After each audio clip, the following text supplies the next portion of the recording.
శ్రీమాత్రే నమః. శరణమయ్యప్ప. నా పేరు రఘుశర్మ శంకరమంచి. మన సాయిదత్తపీఠం శివవిష్ణు దేవాలయం నుంచి మాట్లాడుతున్నాను.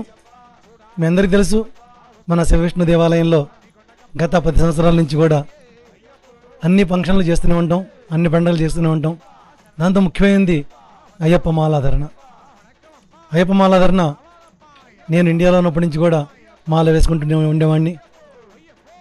ఇప్పటికీ 21 టైమ్స్ అయింది. నేనే కాకుండా ఇక్కడ చాలామంది గురుస్వాములు మన వాళ్ళు మాలలు వేసుకొని మాలలు వేయటం ఆనవాయితీగా వస్తుంది. నేను న్యూయార్క్ టెంపుల్లో ఉన్నప్పటి నుంచి కూడా అక్కడ ఇండియా నుంచి వచ్చాను. ఇక్కడ ఎలాగ అనుకున్నాను, ఇక్కడికి వచ్చాక తెలిసింది మేరీల్యాండ్లో అయ్యప్ప స్వామి దేవాలయం శివవిష్ణు. అక్కడ కూడా ఆ దేవాలయం పేరు కూడా శివవిష్ణు దేవాలయం. ఆ శివవిష్ణు దేవాలయం సపరేట్గా 18 మెట్లు, 23 ఇవన్నీ ఉంటాయని. అప్పటి నుంచి కూడా 2002లో వచ్చాను నేను. 2005 నుంచో 6 నుంచో కంటిన్యూ అక్కడికి వెళ్తూనే ఉన్నాం. ప్రతి సంవత్సరం ఫస్ట్లో 5గురితో ప్రారంభించాం యాత్ర. అలాంటిది న్యూజెర్సీలో ఇప్పుడు ఈ రోజున 2 బస్సులు బయలుదేరి మన శివవిష్ణు దేవాలయం నుంచి వెళ్తున్నాయి.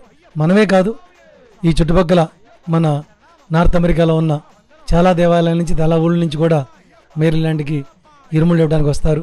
మీ అందరూ తెలుసు, మొన్న నవంబర్ 16th ఎవ్రీ ఇయర్ కూడా మ్యాక్సిమం 16th వస్తుంది. మండల పూజ ప్రారంభమైంది. ఆ రోజు మాలలు వేసుకుంటాం. రెండు గ్రూపులుగా మాలాధారణ చేస్తారు. ఒకటి జ్యోతికి, ఒకటి మండల పూజకి. మండల పూజ వచ్చేసి డిసెంబర్ 26, 27 తారీఖుల్లో ఉంటుంది. జ్యోతి అంటే 14, 15 తారీఖుల్లో వస్తుంటుంది. ఒక్కరోజు తేడాతో జరుగుతూ ఉంటుంది. అయితే మన దగ్గర కూడా మన సాయిదత్తపీఠంలో గత 10 సంవత్సరాల నుంచి కూడా 2 బ్యాచ్లుగా మన అయ్యప్పలు వెళ్తూనే ఉన్నారు. లాస్ట్ 2 ఇయర్స్ నుంచి అయితే ఎక్కువ మండల పూజకి ఎక్కువ మంది మాలలు వేసుకుంటున్నారు. నిన్నటి రోజున ఒక 50 మంది స్వాములు మాలలు వేసుకున్నారు. నవంబర్ 16th వాళ్ళందరినీ మాలాధరణ చేయించాం. నేనే మాలలు వేసాను అందరికీ. అలాగే మన స్వాములందరూ కూడా నిష్ఠగా ఈ 41 రోజుల మండలం చాలా చక్కగా భజనలు చేయడం ఏంటి, ఇళ్లలో పూజలు ఏంటి, ప్రతి సండే మన దేవాలయంలో స్పెషల్గా పడి పూజ, అభిషేకం ఇవన్నీ జరుగుతున్నాయి. ఇంతకుముందంటే మనకి ఓన్లీ పడి పెట్టుకునే వాళ్ళం. ఇప్పుడు గర్భగుడి వచ్చింది మనకి. గర్భగుడి రావడం వల్ల స్వామివారికి శబరిమలలో ఎట్లాగైతే చేస్తారో అట్లాగే అభిషేకం, నెయ్యి అభిషేకం ఇవన్నీ చేసుకుంటూ పడి పూజ మహోత్సవాన్ని చేసుకుంటున్నాం. అది కాకుండా కొంతమంది ఇండియా వెళ్ళే వాళ్ళు కూడా ఇక్కడ మాల వేసుకొని ఇండియా శబరిమల వెళ్తున్నారు. ఇక డిసెంబర్ 1st వీక్లో అయితే జ్యోతికి ఎవరైతే వెళ్ళాలనుకుంటున్నారో వాళ్ళందరూ December 1st, 2nd, 3rd, 5th లోపు మాలాధరణ చేస్తారు. కొంతమంది 14th, 15th మాల నిర్ముడిచ్చి ఇండియా వెళ్ళేవాళ్ళు కూడా, శబరిమల వెళ్ళేవాళ్ళు కూడా ఈసారి కొంతమంది మన స్వాములు వెళ్తూ ఉంటున్నారు. ఇంకా కన్ఫర్మ్ ఎంతమంది వెళ్తారో తెలియదు, కానీ కొంతమంది బ్యాచ్ శబరిమల కూడా వెళ్తున్నాం. మేము కూడా లాస్ట్ ఒక 2 టైమ్స్ శబరిమల వెళ్ళొచ్చాం. అయితే ఎవరైతే ఇప్పుడు మనమే కాకుండా ఈ న్యూజెర్సీలో బ్రిడ్జ్వాటర్లో ఒక బ్యాచ్, తర్వాత గురువారిపల్లి టెంపుల్ ఒక గ్రూపు, ఇంకా వేరే విజయపుండి స్వామి అని వాళ్ళ గ్రూపు, ఇలా చాలా గ్రూపులు ఉన్నాయి. కానీ ఎంతమంది గ్రూపులు ఉన్నా కూడా మహాపడి పూజ ఒకటి జరుగుతుంది మన దగ్గర జరుగుతుంది, వాళ్ళు పెట్టుకుంటారు.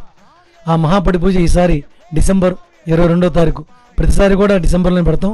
ఈసారి డిసెంబర్ 22వ తారీఖు వచ్చింది. దానికి చుట్టుపక్కల న్యూయార్కు, మన పెన్సిల్వేనియా, మన డెలావేర్ చుట్టుపక్కల ఉన్న గురుస్వాములందరూ వాళ్ళ శిష్యులు గ్రూపులుగా వచ్చి ఆ భజనలో పాల్గొంటారు.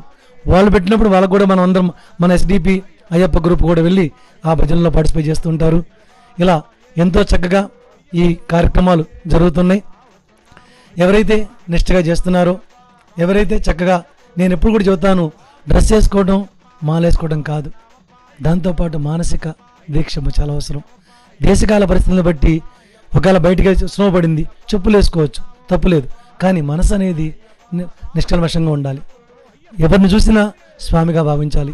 ఏ ఆడవాళ్ళని చూసినా మాతగా భావించాలి. చిన్నపిల్లలు అవ్వచ్చు, పెద్ద పిల్లలు అవ్వచ్చు. ఇది ఒక్కటే నేను ఎప్పుడు శిష్యులకు చెప్పేది. నాన్న, మానసిక దీక్ష ఎక్కువ చేయండి, శారీరక దీక్ష కంటే కూడా చెబుతాను.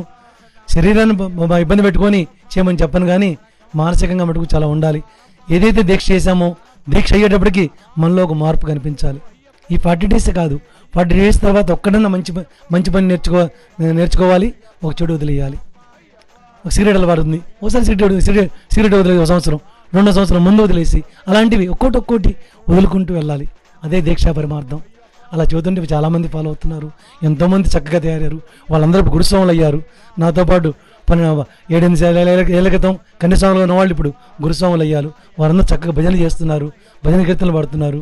మన దాంతోపాటు మన గురుస్వాములు చాలామంది, ప్రసాద్ గురుస్వామి ఏంటి, రాణిమాత ఏంటి, అశోక్ గురుస్వాములు వీళ్ళందరూ కూడా, రవిస్వామి చాలామంది ఉన్నారు. వీళ్ళందరూ కూడా చక్కగా ఈ దీక్షను ముందుకు తీసుకెళ్తున్నారు. ఇలా దేశంలో ఇలా జరుగుతుంటుంటే చాలా గర్వంగా ఉంది. ఇలాగే ఇంకా జరగాలని, ఇంకా అభివృద్ధిలోకి రావాలని, నెక్స్ట్ జనరేషన్కి మనం పాటిస్తుంటే పిల్లలకు అలవాటు అవుతుంటుంది. చిన్న చిన్న పిల్లలు వేసుకుంటున్నారు, మాల చక్కగా చేస్తున్నారు. మాల ధర్నా దీక్ష మన గుళ్ళోనే రోజు భిక్ష ఏర్పాటు చేస్తాం. మనం అయ్యప్పలు ఎంతమంది ఉంటే అంతమందికి సాయంత్రం పూట భిక్ష ఏర్పాటు ఉంటుంది. ఇప్పటి నుంచి జనవరి 15 వరకు ఇలా మనం భిక్ష జరుగుతూనే ఉంటుంది. కొంతమంది సపోర్ట్ చేస్తూ అన్నదానం అని, అన్నప్రసాద సేవ అని స్వామిని కూడా సపోర్ట్ చేస్తూ ఉంటారు. ఎంతో చక్కగా జరుగుతుంది. అంగరంగ వైభవంగా ఈ కార్యక్రమాలు వెళ్తున్నాయి. ఇంకా ముందు ఏం జరుగుతాయి, ఎలా ఉంటాయి అవన్నీ కూడా నెక్స్ట్ మాట్లాడినప్పుడు తప్పకుండా ఆ విషయాలు మీతో పంచుకుంటాం. ఇలాంటి అవకాశం ఇచ్చిన ఎన్ఆర్ఐ తెలుగు రేడియో యాజమాన్యానికి, దాంట్లో పనిచేస్తున్న అందరికీ సోదరిమణులందరికీ కూడా అయ్యప్ప స్వామి అనుగ్రహం, బాబా అనుగ్రహం, శ్రీ శివవిష్ణు దేవాలయం సంబంధించిన దేవతామూర్తుల అనుగ్రహం ఎల్లవేళలా ఉండాలని మనస్ఫూర్తిగా కోరుకుంటూ, ఎందుకంటే మన దేవాలయంలో ఏ కార్యక్రమం చేసినా అందరికీ తెలియజేస్తున్న తెలుగు ఎన్ఆర్ఐ రేడియోతో మాకు ఇప్పుడు సంబంధం కాదు. నేను దేవాలయం ప్రారంభించినప్పటి నుంచి కూడా కంటిన్యూ ఈ జర్నీ నడుస్తూనే ఉంది.